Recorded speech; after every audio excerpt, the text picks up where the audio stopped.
ॐ नमो भगवते वासुदेवाय।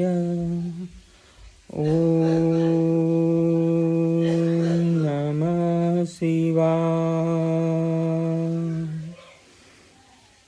सुप्रभात मित्रों,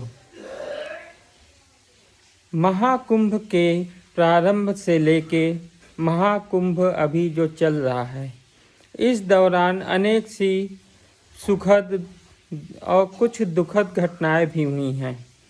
इसमें भारतीय संस्कृति सनातन धर्म के विषय में बहुत अच्छे से प्रचार प्रसार हुआ, जिसका कारण यही था कि इस महाकुंभ के दौरान लगभग 50 करोड़ व्यक्तियों ने स्नान किया तथा अपने अपने कर्तव्यों का दान पुण्य इत्यादि का कर्म किया। इस सभी कर्मों के अलावा भी प्रशासन ने अपनी तरफ से पुरजोर कोशिश की कि सभी तरह से शांतिपूर्वक और सुख समृद्धि के साथ ये कार्यक्रम पूर्ण हो। लेकिन अभी तो पूर्णता में विराम है, बहुत समय बाकी है। लेकिन सबसे बड़ी बात थी कि इस महाकुंभ के दौरान कुछ छिटपुट घटनाएं भी हुई हैं, जिसमें आगजनी इत्यादि हुई, जिसके विषय में लोगों के भांति से मत हैं। जैसा कि हमारे देश की संस्कृति ही है, जो सदियों से चली आ रही है, जिसके लिए एक चलचित्र का एक गाना हमें बहुत अच्छी तरह से याद आ रहा है कि अपनों पे सितम और गौरों पे रहम। यहाँ गैरों पे रहम करने की नीति हमारे देश में बहुत अधिक है। अपनों से दुश्मनी करना और उसके लिए जितनी से निम्न कोटि तक किसी भी विचारधारा में पहुंच जाना, उसे हानि पहुंचाने के लिए द्वेष करना, ये तो हमारे यहाँ पे हमेशा से दिखाई देता है। लेकिन दूसरों के प्रति सहानुभूति, प्रेम और अपनी महानता दिखाने में हम लोग इतने चूक जाते हैं या इतने ग्रसित हो जाते हैं कि ये अच्छे बुरे का भी पहचान नहीं कर पाते। दूसरों की भलाई करने के माध्यम से हम लोग कालनेमियों के चक्कर में और महामाया के चक्कर में आ जाते हैं। वो कालनेमी मायासुर जैसे राक्षसों के चक्कर में आने की वजह से हम अपने आप को ही विलुप्त पाते हैं, जो हमें केवल अपना उपयोग ही करना चाहते हैं। ये संदर्भ मैं पूरी तरह से सोच समझ के कह रहा हूँ, क्योंकि जिस महाभारत काल से लेके आज तक हमारे देश में यही होता रहा है। हमारी संस्कृति, हमारे धर्म, हमारी विचारधारा को यदि कभी भी कोई उज्जवल प्रवृत्ति से या उससे विकास की भावना से या अच्छाई को दिखाना चाहता है, तो सबसे ज़्यादा दुखी और सबसे ज़्यादा उसके प्रति नकारात्मक विचारधारा को प्रकट करने वाले जो लोग होते हैं, वो हमारे अपने ही होते हैं। गुलामी से लेकर जब भी कभी किसी भी परिस्थिति को आप देखें तो चंद मुट्ठी भर बाहर से आए हुए लोग उतना हमें क्षति नहीं पहुंचाते थे, जितना कि यहाँ के लोग ही आपस में लड़ के हर तरह से द्वेष और निंदा इत्यादि करके अपने आप को क्षति पहुंचाते थे, अपने समाज, अपने धर्म और अपने ही लोगों को नष्ट करते थे। इसी की तरह आज भी स्थिति यही है।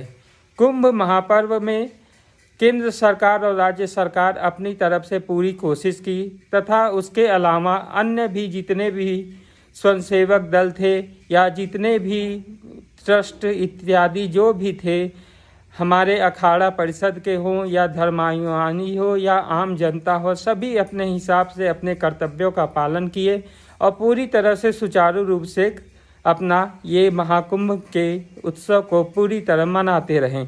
लेकिन बीच में अफवाह के कारण या किसी भी त्रुटिवश कुछ अप्रिय घटनाएं भी घटी, जिसमें कि कुंभ में एक भगदड़ मची, दिल्ली स्टेशन पे भगदड़ मची, अन्य स्टेशनों पे छोटी मोटी घटनाएं घटी। ये घटनाएं को सभी को यानी पूरे भारत में जो भी घटनाएं होती थी, उन सभी का कारण कुंभ को बता के उसे नीचा दिखाने के लिए तथा अपनी नकारात्मक विचारधारा को प्रचारित करने वाले बहुत से लोग ऐसे भी हैं जो कहते हैं कि कुंभ में स्नान करके क्या मिलेगा, या जो स्नान किए उन्होंने क्या किया, क्या सारे पुण्य उनके पाप उनके नष्ट हो गए? क्या सब पाप धोने वहाँ जाते हैं? अरे भैया, जिस तरह अपनी माँ का आप पूजा करते हैं, आशीर्वाद लेते हैं तथा उनके संरक्षण में रह के आप अपने किसी भी कृत्य को करते हैं, ठीक उसी तरह हमारी माताएं के तौर पे गंगा मैया, यमुना मैया और सरस्वती जी के हम माता के रूप में पूजते हैं। और एक विशिष्ट अवसर पे ये तीनों वहाँ पे बृहस्पति भगवान, बृहस्पति ग्रह और अन्य ग्रहों के गोचर से ये 12 साल बाद होने वाला ये महान उत्सव मनाया जाता है, जिसमें कि 144 साल बाद ये पूरा 12 साल का, साथ में 12 बार का मिला के 144 साल के महाकुंभ का जो चक्र बना था, इस महाकुंभ के इस अवसर पे सभी अपने पावन कर्म करने यानी अपने माताओं से मिलने जा रहे थे। ये छोटी सी सोच है जो आप जैसे छोटे लोगों के लिए थी। इसके उपरांत जो बड़ी बृहंत बातें हैं वो कितनी भी समझाई जाए उस नासमझ बच्चे को कभी नहीं समझ में आएगी जो समझने का या सुनने की चेष्टा ही न करे। क्योंकि ईश्वर या भगवान या आप कहिए गुरुजन जितने भी ज्ञानी क्यों न हो, सामने वाला यदि उसके अंदर ज्ञान लेने की क्षमता न हो अर्थात या ज्ञान लेने की इच्छा न हो तो उसे कोई भी ज्ञान नहीं दे सकता। जैसे आपके सर के ऊपर से 1000 किलोवाट का कोई तार चल है जिसमें बिजली दौड़ती है और आपके यहाँ पे एक 0 वाट का बल्ब भी नहीं है, तो आप कहाँ से अपने घर में रोशनी कर पाएंगे? उसके लिए तो आपको 1 वाट या 10 वाट या 0 वाट कुछ तो एक बल्ब लगाना पड़ेगा और लाइन को लेने के लिए उसकी क्षमता के अनुसार आपको अपने यहाँ पे मीटर बैठाना पड़ेगा या तार लगाना पड़ेगा। तो जब तक आप ये प्रयास नहीं करेंगे तो आपको ये चीज़ें समझ में नहीं आएंगी।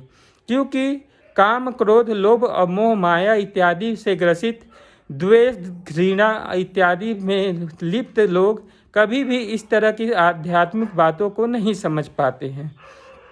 और यही वजह है कि छोटी सी भी त्रुटि को इतना बड़ा चढ़ा के बताना चाहते हैं और उसको प्रदर्शित करना चाहते हैं या दिखाना चाहते हैं।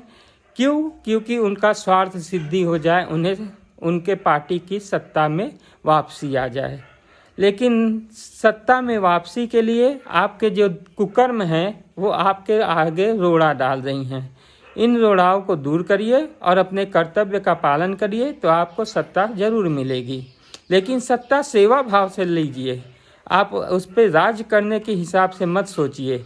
जब जब आप इस तरह की सोचेंगे तब तब आपको यहाँ से उखाड़ के फेंक दिया जाएगा।